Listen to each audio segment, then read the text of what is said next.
Bienvenidos a Galería VIP. Está con nosotros el historiador, periodista, maestro Arturo Ríos. Gracias por estar aquí con nosotros. Y viene a platicarnos acerca de una novedad que tiene en la historia y le llevó bastantes años este descubrimiento, el segundo apellido de Hermenegildo Galeana. Así es, Yoli. Hermenegildo Galeana, déjame introducir con esto, es uno de los personajes más importantes que dio la Guerra de Independencia. Por desgracia, se ha mantenido en segundo plano. Pero gracias a Hermenegildo Galeana, brilló militarmente José María Morelos y Pavón. Y la prueba está que al morir Hermenegildo, el 27 de junio de 1814, a partir de entonces viene en declive la estrella de José María Morelos y Pavón. ¿Era el que mejor le leía la mente? Más que nada era el que mejor interpretaba las estrategias de José María Morelos y aparte creaba las propias. Entonces eso le dio una gran cantidad de triunfos, empezando desde la toma del Cerro del Veladero en Acapulco hasta llegar al sitio de Cuautla, que fue la batalla más importante de toda la Guerra de Independencia. Fue la que marcó la posibilidad de que el ejército español podía ser vencido. ¿Y cómo fue tu primer acercamiento con el árbol genealógico? Sobre todo cuando había tan pocas referencias de ese segundo apellido. Efectivamente, cuando yo empecé a escribir sobre Hermenegildo, primero te digo, fue el primer contacto que yo tuve con la historia desde niño. ¿Por qué razón? Hermenegildo Galeana nació en la tierra, o yo más bien, yo nací en la tierra donde usted nació Hermenegildo. Y murió el día de mi cumpleaños. Entonces, no sé que tenían ahí un pacto. Independientemente de todo, pues es el héroe, el personaje que yo escogí al convertirme o saltar del periodismo a investigación histórica, que es un hilo muy delgado entre una y otra actividad. Pero Hermenegildo Galeana merece el trabajo. No soy el único, vemos muchos historiadores que nos dedicamos a esto, pero siento, modestia y aparte, que yo soy quien más logros ha obtenido. Como por ejemplo, primero, todos los libros desde Lucas Alamán, Carlos María de Bustamante, hasta la fecha, ellos dos fueron los primeros cronistas de la Guerra de Independencia, todos sostienen que Hermenegildo Galeana fue descendiente de un náufrago inglés o escocés o irlandés cuyo barco se sobró frente a las costas de Guerrero. Todos te dicen eso. Yo digo otra cosa distinta. El apellido Galeana es de origen romano. Viene de Galeano, emperador de Roma. ¿Y cuál fue el primer contacto, la primera pista que te llevó a Roma? La primera pista es la carta de don Alessandro Galeana, con doble L, de Génova, que mandó esa misiva al ayuntamiento de mi pueblo, diciendo que él era descendiente de la familia Galeana. Él lo escribía o lo escribe con doble L. Yo fui a Génova a verlo, se convirtió en mi mecenas informativo, me consiguió documentos de los archivos secretos del Vaticano, de los que ya están desclasificados, para hacer un viaje histórico de 1800 años por 50 países siguiendo la pista del apellido, que parte del año 259 de Galiano, emperador de Roma. ¿Y por qué lo tiene el Vaticano? ¿Por qué lo tenía clasificado? No el apellido, sino los documentos. Sí. Porque entre los Galeana, los Galiano, Galiens, Galieri, toda la gama son 10 apellidos que se derivaron del apellido Galeano, pues primero Galeano el emperador.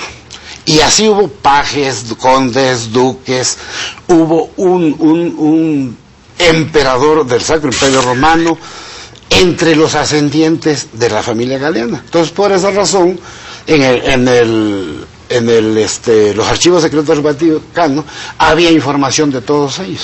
Y en toda esta línea genealógica, ¿hay también algún rasgo bélico de emperador, de poderío, que le pudiera haber ayudado en su momento? Sí. ¿En la estrategia? El escudero de Carlomagno fue un Galeano y elevado a caballero porque auxilió a Carlomagno antes de morir. Entonces el escudo nobiliario de este hombre está en Austria. Y hubo una gran cantidad de guerreros, príncipes, señores del rey, pajes, duques, delfines, toda la gama de los títulos nobiliarios. Pero también te quiero aclarar que si Hermenegildo hubiera sabido que había toda esa gama de nobleza en su ascendencia, él no le hubiera importado. Él tenía una formación muy diferente. ¿El qué conocimiento tenía de sus antepasados? ¿Hasta dónde llegaba? Ninguno. Él era un hombre iletrado.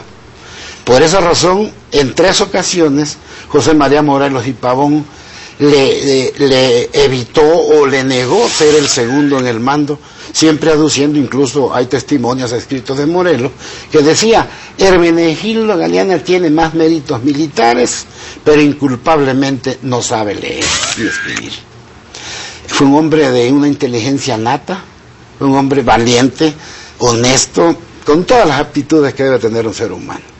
¿Cómo podríamos explicar estas aptitudes que tenía en el sentido militar, que de alguna manera se escapaban a esta incapacidad de leer, de escribir?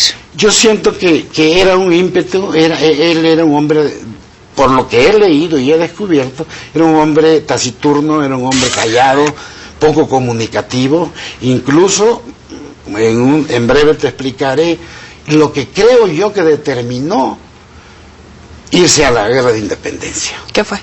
Primero, te decía yo que Hermenegildo Galeana durante 250 años su nombre estuvo trunco, todo Hermenegildo Galeana, punto. Nada más. Ajá.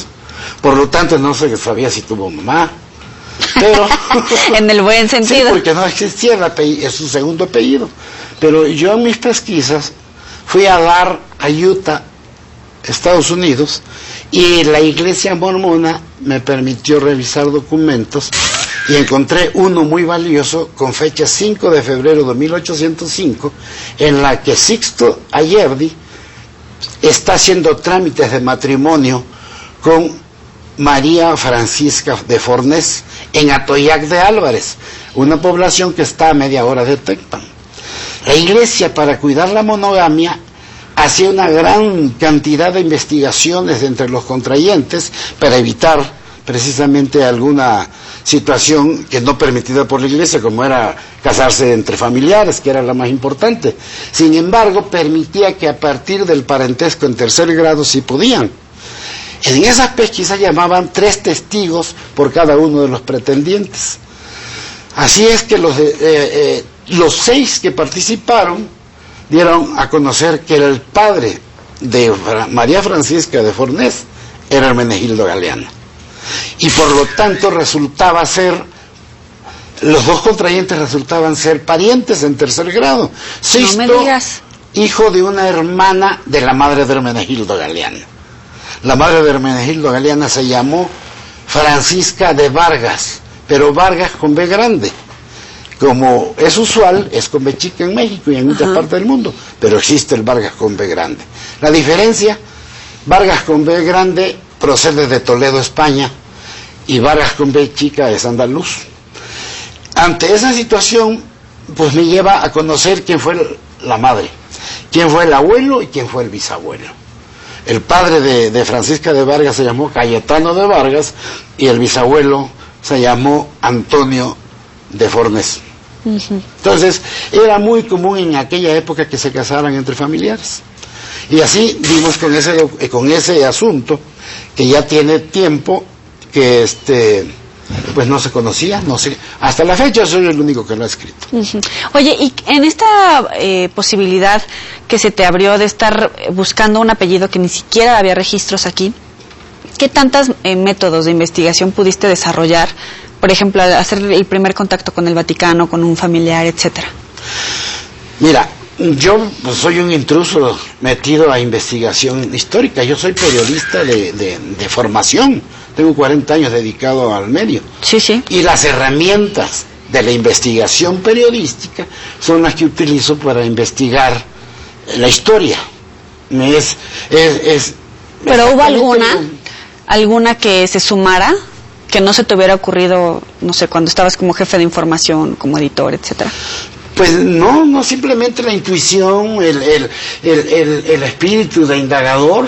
Un nombre me lleva a otro, ese otro me lleva a otro, y así he ido abarcando. ¿Y cómo los fuiste comprobando? Precisamente que en la calidad de las fuentes primarias de donde provienen. el documento de que te acabo de relatar es una copia fiel del original. Que lo imprimí y yo estudié paleografía en Conaculta y eso me permite leer los documentos de varios siglos. Oye, y también tienes como dominio de las leyes porque estudiaste en la UNAM. ¿Esto de qué manera te sirvió en estas investigaciones? Bueno,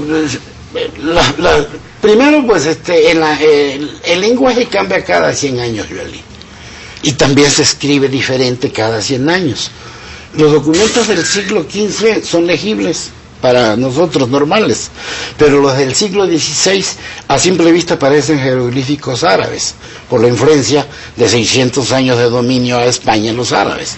Y todo eso los vamos describiendo, los vamos transcribiendo, y de esa manera hemos llegado hasta donde hemos llegado.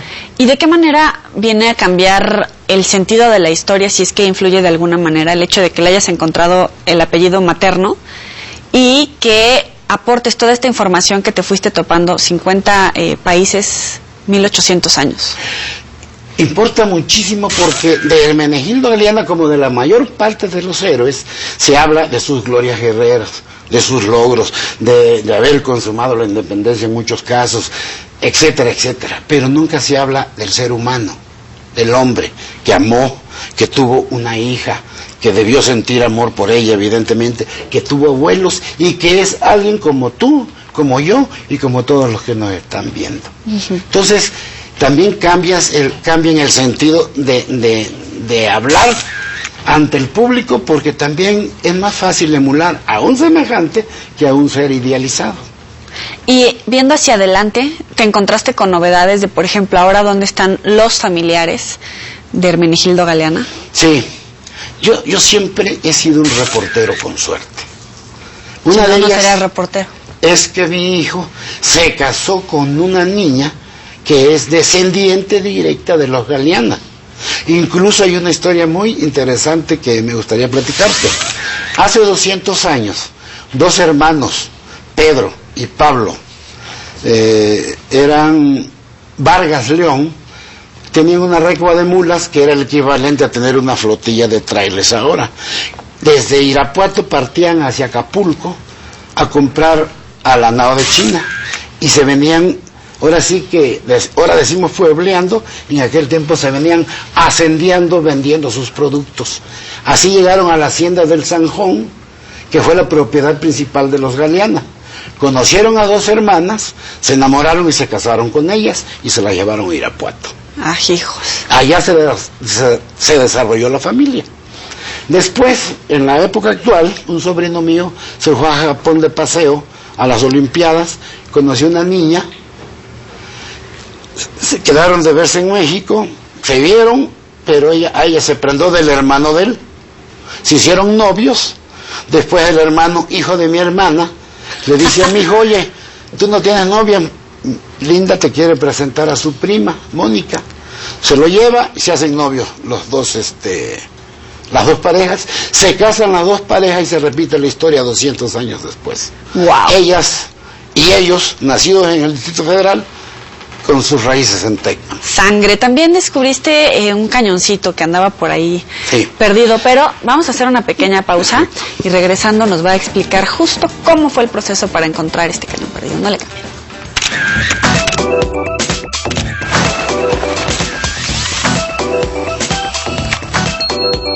La semana llegó a su fin. Conoce el resumen de los momentos más emocionantes de esta intensa carrera. Hay que agregarle ahora el puré de jitomate. Lo mejor de Sazonar. Domingo 14 horas. TVC se siente. Esta semana, Confidencial. ¿Qué pasó? El niño está muy grave, parece que ya no se salva. ¿Qué tal que la bala que hirió al niño haya salido de su arma? Yo sé que usted fue la persona que se puso a disparar. Lunes, 23 horas.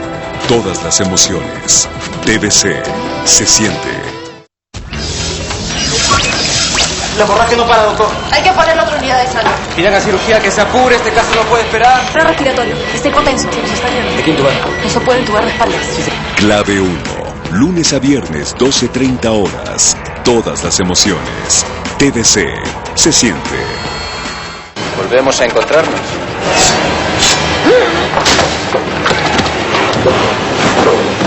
¿Y desde cuándo crees tú en Dios? Águila Roja, domingo 20 horas, capítulo doble, TVC, se siente. Advertencia, esta es la ley de la selva. Jorge Arturo, extrovertido, de personalidad incisiva, conflictivo. El reto Explore Pepsi es apabullante. Inicia 19 de agosto, 22 horas. Transmisión simultánea por TVC y TVC Deportes. Un espacio necesariamente verde.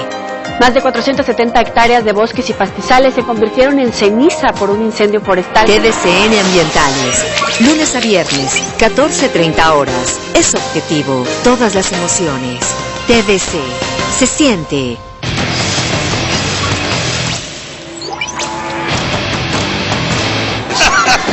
Buena arreglada por parte de Punk que cubre el mes. WWE, lucha libre. Miércoles 18 horas. Es espectacular. Todas las emociones. TVC se siente.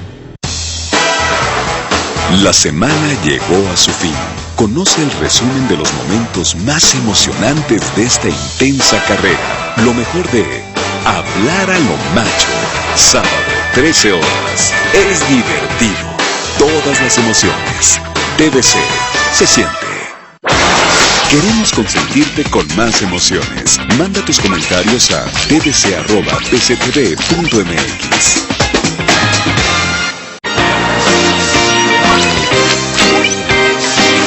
Estás viendo Galería VIP.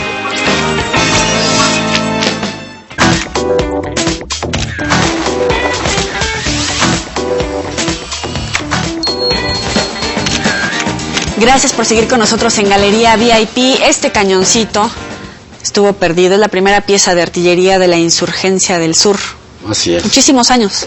Sí, este cañoncito fue un obsequio que los Galeana ricos le hicieron a José María Morelos y Pavón el 8 de noviembre de 1810. Si me permite recordar que cuando Hidalgo estaba en Charo, Michoacán, Morelos fue a visitarlo a pedir ser el capellán de la insurgencia. Ajá. Cuando lo tenía enfrente Miguel Hidalgo, se acordó que en el colegio de San Nicolás Obispo, de donde era rector Hidalgo, llegó un hombre de 30 años con hijos a pedir ser seminarista. Era Morelos. Le llamó la atención a Hidalgo que ese hombre tan grande, pues qué haría o qué busca, ¿no? Ajá. Y estuvo pendiente de sus calificaciones y para su beneplácito vio que era un hombre muy inteligente, con las mejores calificaciones, pero además muy grillo. Siempre estaba protestando por el virreinato. Hay historiadores que erróneamente lo ponen, dicen que Hidalgo fue maestro de Morelos, incluso series televisivas han sacado a Morelos tomando clases con Hidalgo. Hidalgo nunca le dio clases a Morelos. Era el rector del colegio y los maestros eran otros. Pero se acordó de eso Miguel Hidalgo y le dijo, en cuanto le dijo, se puso a escribir en el escritorio y le entregó un papelito y le dice, tomad, seréis mejor general que capellán. Eran las instrucciones para que Morelos se encargara de la guerra de independencia extendida hacia el sur. Así Morelos salió de Carácuaro con 25 hombres, todos con lanzas, 2 pistolas y una carabina. Se vino por el Balsas, Guaguayutla, Cihuatanejo, Petatlán y Tecpan. El 5 llega a Tecpan el 7 de noviembre de 1810. Se le hunde Hermenegildo Galeana con 500 costeños y luego se van al Sanjón. Los galeanas ricos, siempre hago la diferencia entre Galeana y los galeanas ricos, no obstante que eran primos hermanos, pero Galeana era hijo de un bastardo y los otros eran los legítimos y los ricos. ¿Qué historia de la historia? Ajá. Tenían 170 kilómetros en línea recta dividido en 20 haciendas y dicen las escrituras, desde la mar hasta las faldas de la Sierra Madre. Eran dueños de haciendas, de tiendas y de vidas. Galeana era un hombre pulcro, honesto, clase media. El padre su padre Sebastián Galeana era el bastardo, y el padre le regaló una porción de tierra donde les permitía vivir, diríamos que un poquito menos de clase media. ¿Y el cañoncito? Llegan al Sanjón, los galeanos ricos, simpatizantes, le dan 800 hombres a Morelos y el cañoncito. Para Morelos fue el amuleto de sus campañas bélicas. El cañoncito es diminuto, es muy chiquito, está chistoso, está bonito. ¿De qué materiales? De acero.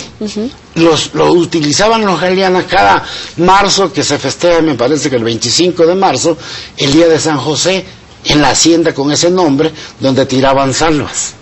Clara, un negro corpulento, era el que lo accionaba, pues se lo dieron con todo y Clara. Ajá. Y se llevan y se lo estrenan en la toma del Cerro del Verdadero, después en Chichihualco, Tizla, Chilapa, Chautla,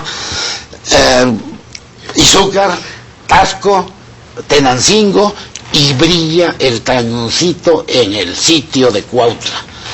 Morelos tenía 16 cañones en el sitio de Cuautla, entonces dispuso que cada 5 metros dispararan el cañón alrededor del sitio.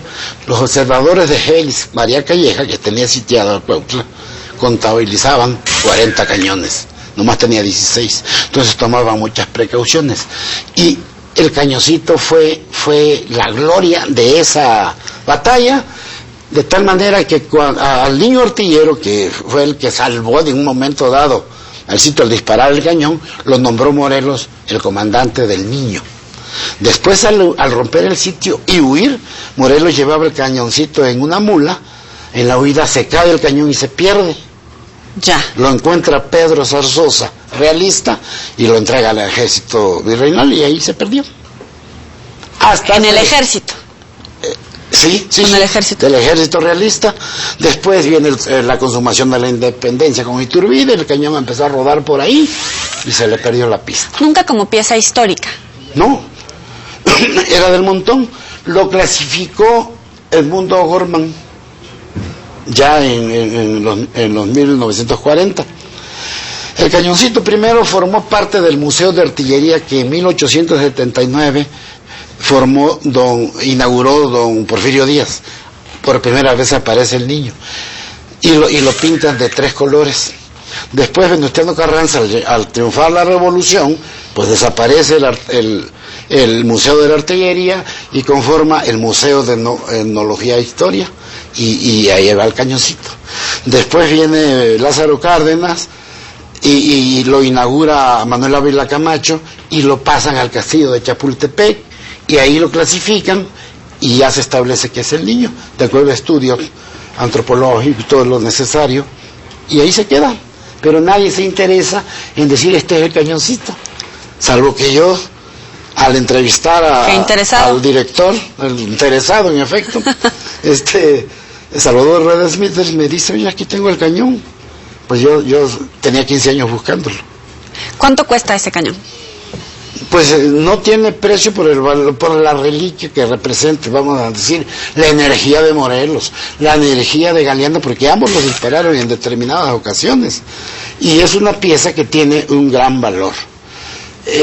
Ahora que se llevó a cabo los festejos del bicentenario del sitio de Cuautla, el cañón por primera vez salió, lo prestaron a Cuautla, estuvo en exhibición 2 meses. Oye, y también en tu serie de caudillos nos cuentas muchas historias, pero ¿por qué de repente tantos objetos tan valiosos para cierta parte de la historia, contar la historia de un personaje, no tienen este valor para, por ejemplo, clasificarlos, ponerlos en un museo, por lo menos conservarlos y darles ese valor? Yo siento que es una cuestión de tipo gubernamental. No hay político que no te diga que le interesa la historia, que le interesa la cultura, pero son muy contados los que realmente la apoyan. Por ejemplo, hace poco hicieron un convenio con España, en el Bicentenario trajeron banderas y muchas reliquias, están peleando el penacho de Moctezuma que está en Austria, pero que ellos piden la carroza de Antonieta, que dicen que tiene mucho oro, y es una serie de cuestiones, creo yo, de decisiones, pero también mucho de apatía. Hay muchas, por ejemplo, el Rosario de Hidalgo por ahí anda, de José María Morelos y Pavón, Las Pistolas, pero yo siento que hay mucha de apatía, siento que viene siendo ese efecto de la razón por la cual se han perdido tantos valores. Y en esta sistematización que has hecho de encontrar el segundo apellido, encontrar un cañoncito, de alguna manera pues también debes de estar abriendo la puerta para muchos otros historiadores, investigadores que estén tras la pista de algún objeto perdido, algún personaje. ¿En qué otras investigaciones te estás involucrando? Bueno, yo estudio también, el otro personaje es el rey Cuauhtémoc. El rey Cuauhtémoc, porque su madre era guerrerense, siempre hay en mí un sentimiento un tanto cuanto regionalista, aunque yo escribo para todos, ¿no? Para abierto. Estoy estudiando a Tecuichpo, la esposa.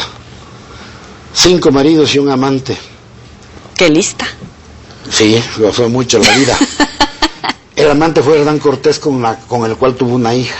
Mírala. Entonces, hay un dato muy importante que desde que Hernán Cortés la convirtió a ella en la primera encomendera que le dio Tacuba, y en ese tiempo Tacuba llegaba hasta Toluca, tenía 2.400 pueblos que eran de ella con toda gente.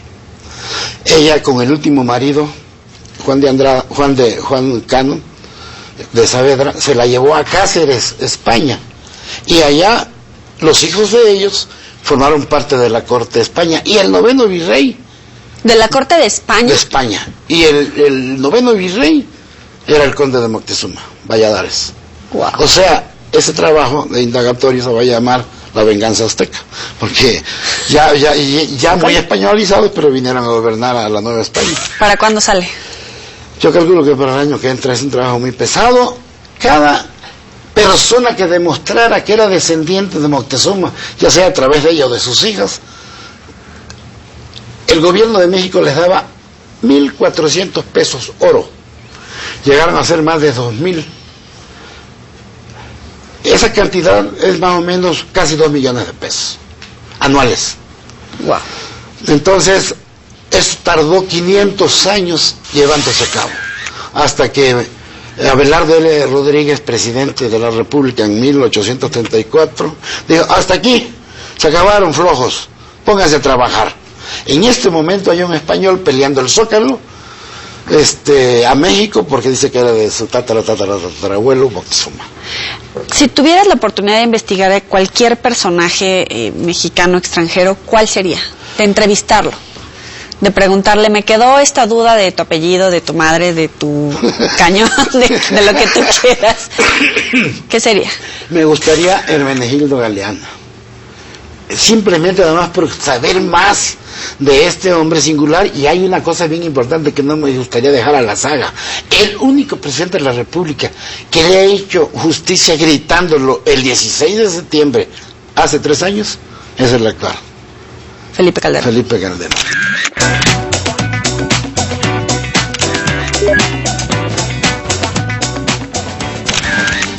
Vamos a la sección de los 7 pecados. Te voy diciendo cada uno. Sí. Avaricia. Pues es la práctica o el sentimiento que practican muchos los políticos. Envidia.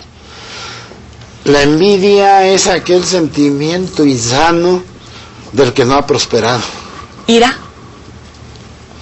Ira es la que le nace a aquel que siempre lucha por la libertad. Gula. Es el hambre de poder que tiene la mayor parte de los políticos. Lujuria. La que le despertaron nuestras indias a los conquistadores. Pereza.